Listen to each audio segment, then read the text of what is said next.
Guys आज की इस वीडियो में हम बात करेंगे यूक्रेन की और आपको यूक्रेन के बारे में वो जानकारी और रोचक फैक्ट्स बताएंगे जिनके बारे में शायद आप नहीं जानते होंगे। तो चलिए हमारे साथ यूक्रेन की सैर पर। गाइज वैसे तो यूक्रेन की तारीख भी दूसरे देशों और ममालिक की तरह पुरानी और कदीम जिंदगी का पता देती है, मगर यूक्रेन को दुनिया में ठीक से उस वक्त पहचान मिली जब यूक्रेन और रूस के ज्यादातर हिस्सों पर सेकेंडेनेविया के ताजिरों और व्यापारियों ने 880 ईस्वी में केविन 10 जिसे केवियाई रूस भी कहा जाता है उसकी बुनियाद रखी थी। ये रियासत यूक्रेन के कुछ इलाकों में तो 1240 ईस्वी तक कायम रही, लेकिन बाज इलाकों में 1240 ईस्वी से पहले ही इसका खात्मा हो चुका था। और जहां 1199 ईस्वी में ही किंगडम ऑफ गालिका वल्हिनिया की बुनियाद रखी गई थी, 1253 ईस्वी को किंगडम ऑफ रथिनिया का कयाम अमल में आया। ये रियासत आज के उस हिस्से पर बनाई गई थी जहां आज के Ukraine, Poland, Belarus, Romania, Slovakia और मालदोवा जैसे ममालिक मौजूद हैं। ये रियासत अपने आखिरी वक्त में दो हिस्सों में बट गई थी, जिनमें एक रियासत का नाम किंगडम ऑफ पोलैंड था जो 1320 ईस्वी को इसी सल्तनत से अलग हुई थी, और जो बाकी का हिस्सा बचा था उसको रियासत ग्रैंड डोची ऑफ लिथुआनिया का हिस्सा बना दिया गया था। ये दोनों रियासतें आज के यूक्रेन को दो हिस्सों में तकसीम कर गई थी। 1721 ईस्वी में इस सरजमीन पर रूसी सल्तनत का आगाज हुआ। पहली जंग अजीम के दिनों में सोवियत यूनियन का हिस्सा बनने वाली तमाम रियासतों में दिन रात तब्दीली वाज़ेह होती रही।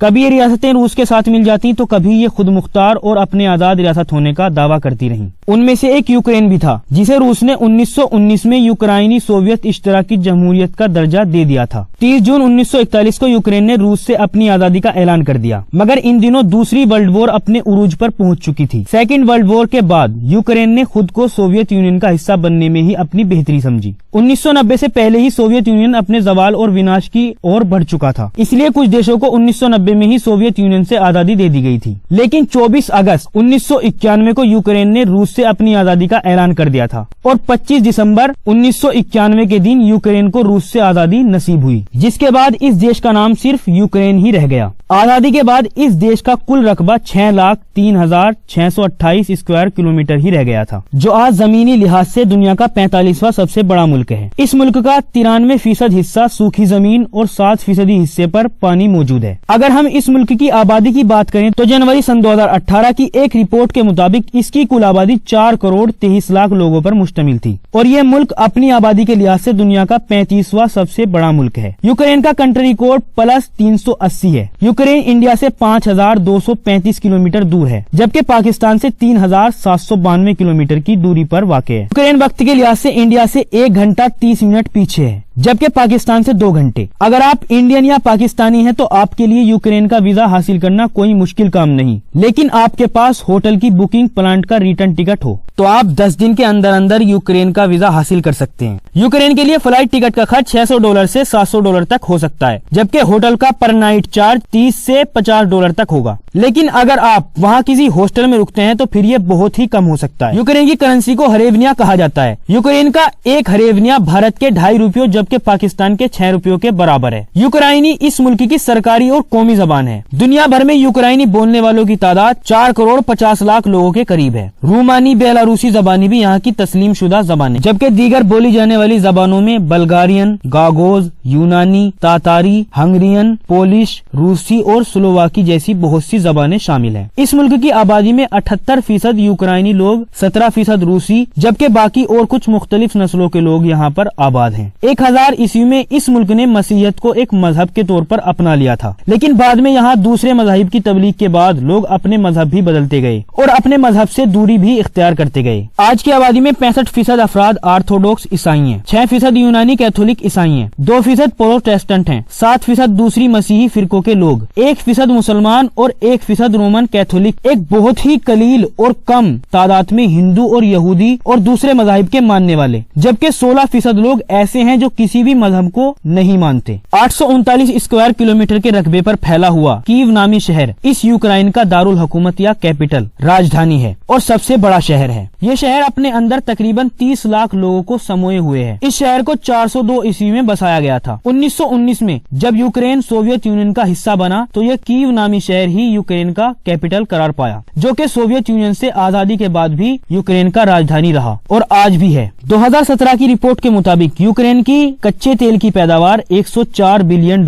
थी और इसकी फीकस मजमुई आमदनी या GDP पर कैपिटा $2,459 थी। यूक्रेन रकबे के लिहाज से यूरोप का सबसे बड़ा मुल्क है। अगर रूस और तुर्की, जो कि दोनों बर्रे आज़मों में आते हैं, यानी यूरोप और एशिया, इनको भी यूरोप का हिस्सा करार दिया जाए तो फिर ये यूरोप का तीसरा बड़ा मुल्क बनेगा, जो कि ईस्टर्न यूरोप में वाक़ है, जिसके ईस्ट में रूस, वेस्ट में पोलैंड, हंगरी, स्लोवाकिया, नॉर्थ में बेलारूस और साउथ में रोमानिया और मालदोवा जैसे ममालिक आते हैं। दुनिया के सबसे कम गहरे समंदर, जिसे सी ऑफ अज़ोव के नाम से जाना जाता है, साउथ ईस्ट और ईस्ट से कुछ हिस्सा इसी समंदर से मिला हुआ है। लोहा, कोयला, मरकरी, कुदरती गैस, तेल, नमक, निकल और बहुत सी मादनियात, धातें यूक्रेन की सरजमीन के नीचे मौजूद हैं। यही वो धातें हैं जो यूक्रेन की तरक्की की वजह बन रही हैं। इनके अलावा खेती या ज़राअत का मुल्क की तरक्की में बड़ा अहम किरदार है। गन्ना, सूरजमुखी और गेहूं इस मुल्क की सबसे मकबूल फसलें हैं। यूक्रेन पूरी दुनिया में सूरजमुखी का तेल पैदा करने के मामले में पहले नंबर पर आता है। चने, मूंग और दालों की बहुत सी किस्में इस मुल्क में खेती की जाती हैं। खेती, ज़राअत, सनअतकारी के अलावा भी सियाहत और टूरिज्म का शोबा भी अच्छी तरह से अपने किरदार अदा कर रहा है। 2017 में इस मुल्क में सफर और यात्रा करने वालों की तादाद 1,42,00,000 अफराद थी। मुल्क भर में 50 से ज्यादा म्यूजियम मौजूद हैं। 7 कदीम मकामात हैं जिन्हें यूनेस्को वर्ल्ड हेरिटेज साइट्स में शामिल किया जा चुका है। सरकार मजीद प्लान तैयार कर रही है ताकि ज्यादा से ज्यादा टूरिस्ट को यूक्रेन की तरफ मुतवज्जे और आकर्षित किया जा सके और टूरिस्ट को एक बड़ी तादाद में अपने मुल्क के अंदर लाया जाए। 2012 में इस मुल्क में 2 करोड़ से ज्यादा